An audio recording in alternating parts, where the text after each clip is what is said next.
Hey everyone, this is Chrissy, and I wanted to do a sort of quick introduction to web accessibility.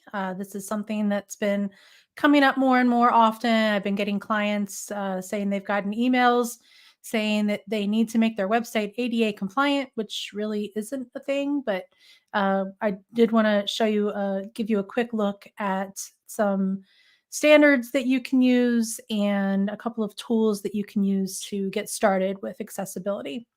So, first of all, the standards that you need to follow are really going to depend on your jurisdiction. So, what country you live in, what area you live in, and there are different standards that you need to follow for U.S., Canada, European Union, et cetera, et cetera. So, make sure you educate yourself on what you need to follow. But one thing that's going to help is what I've got up here on the screen, the Web Accessibility Initiative from the World Wide Web Consortium, or W3C. And it is a initiative to help make the web more accessible to people with disabilities. And they've got some standards, they've got some tools that you can use, and they've got recommendations. There's a course that you can take, which is really great. But if you go to w3.org/WAI, you can get to this website and get all of this information. And you can see that they've got different sections here on the fundamentals, planning and policies, design and develop, test and evaluate. Make sure you check that out. And also the teach and advocate. I am going to go to the teach and advocate one.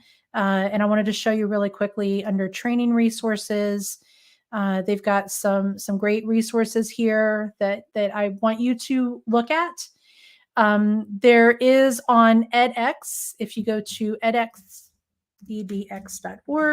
they actually have a course from W3C, from the World Wide Web Consortium, called Introduction to Web Accessibility. It's free, which is really nice, and it's online, it's self-paced.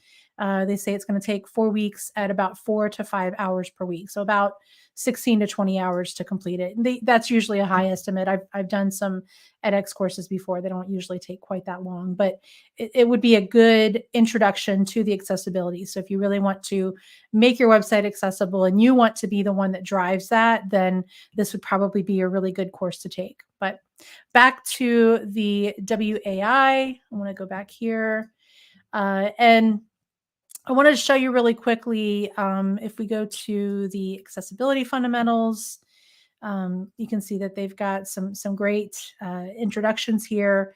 But the big thing with the accessibility fundamentals is they've got this thing called WCAG, and that's the Web Content Accessibility Guidelines. I'm going to put the link for this in the video after I'm done. Actually, let me see if I can put it in the comments here. One second. See if I can share in the comments. There we go. So the Web Content Accessibility Guidelines, the current version, and I don't think this has been updated to show it, but as of October 5th, the current version is 2.2. It looks like right now they're showing 2.1. They probably haven't updated this tool yet, but they will do that soon.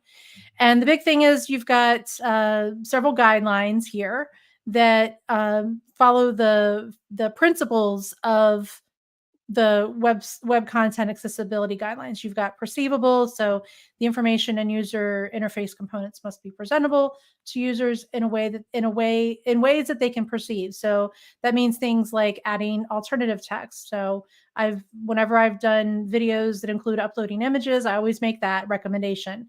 Add your alternative text. You always want to add your alternative text. Provide alternatives for time-based media. So for audio or video only, provide a transcript or some alternative for that. Add captions, add audio descriptions and media alternatives. So there's lots of options there. And then if we go down, you can see they recommend adding sign language interpretation for pre-recorded audio content. And then if we go down a little bit more, let me collapse perceivable. Let me go over here.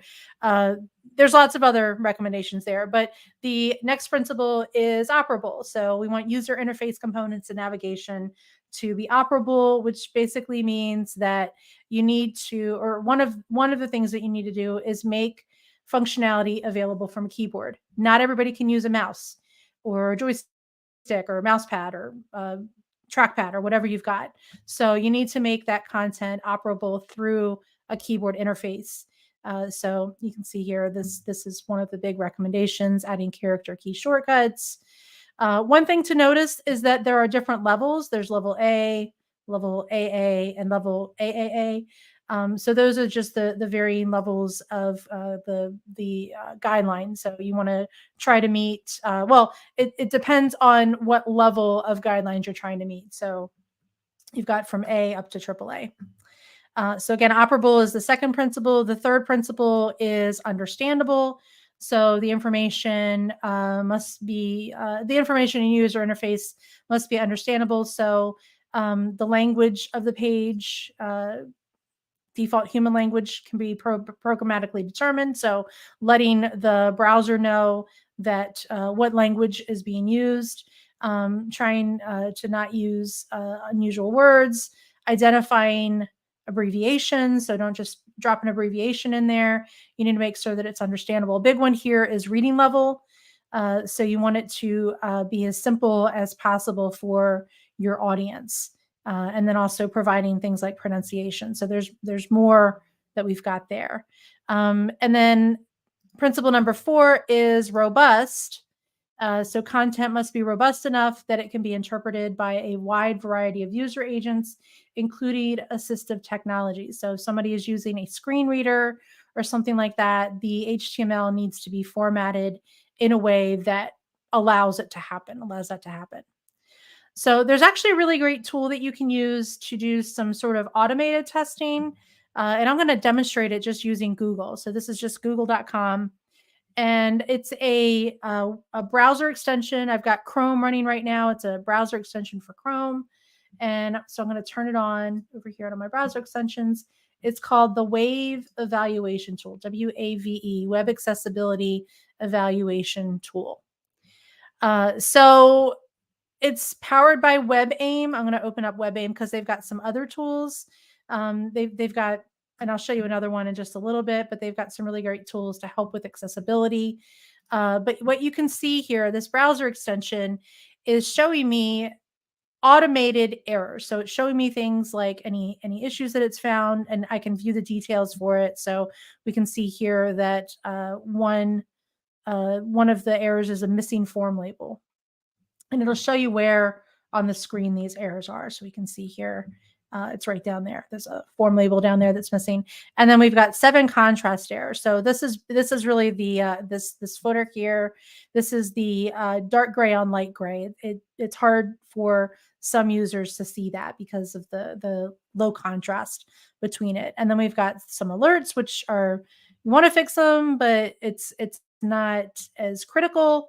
And then the features are just saying, yay, these are good. So they are using alternative text on their logo, for example. And then they've got their language declared, and then they've got some structural elements and so on. So your goal is really to get rid of your errors and contrast errors.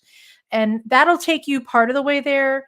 In order to make sure that your website is fully accessible, you would also need to get people with disabilities to do some user testing on the website as well. So, but this is a good way to get started. So again, this video is about just getting started with web accessibility. Now, another thing the WebAIM has is a tool. Let me see if I can find it. Testing. Sorry, I don't know where it is. I usually just search directly for it. I think it's under resources. There we go. Okay. So under resources, we've got a color contrast checker. And what this will let you do is take 2 colors and check to see if the contrast ratio is high enough for most users to be able to see it. So we can see here, if I use sort of, well, let me do like a light blue. So we've got this light blue here and white. So the foreground, the text is this lighter blue, sort of a a lilac-y kind of blue and the background color is white, you can see that it's going to fail. So that's a 1.84 to 1 contrast ratio. You want to get, I think it's a 1, oh, here we go. 7 to 1 for normal text and 4.5 to 1 for large text. And that's if you're doing the level AAA.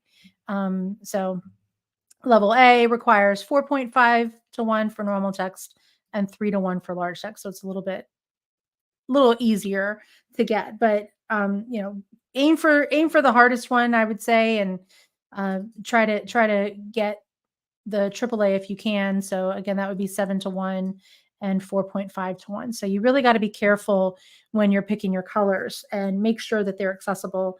Make sure that there's enough contrast for people to be able to see them, especially if it's text. So like I wouldn't have, let me just make this like a purple. This is going to be hard to read. So 2.87 to 1, that's going to be hard to read. But if I made this text white, you can see 5.31 to 1. So it would fail for the AAA, but it's going to pass for the AA. If I made this purple a bit darker here, you can see now it's going to pass for both of them. So you've got that contrast there, and you want to try to use that. There are, you can see there's testing services out there. They've got these experts that will audit your website and they'll give you some reporting. They'll give you suggestions on things you can do to fix it. But at least for getting started, use these tools, especially the this one back here, the web accessibility evaluation tool. Again, it's a free tool you can get from the Google store. I believe it's available for Firefox, Chrome, and Safari. So you just need to go to the appropriate extension store to grab it. So I hope you found this very useful. Definitely get started with that accessibility.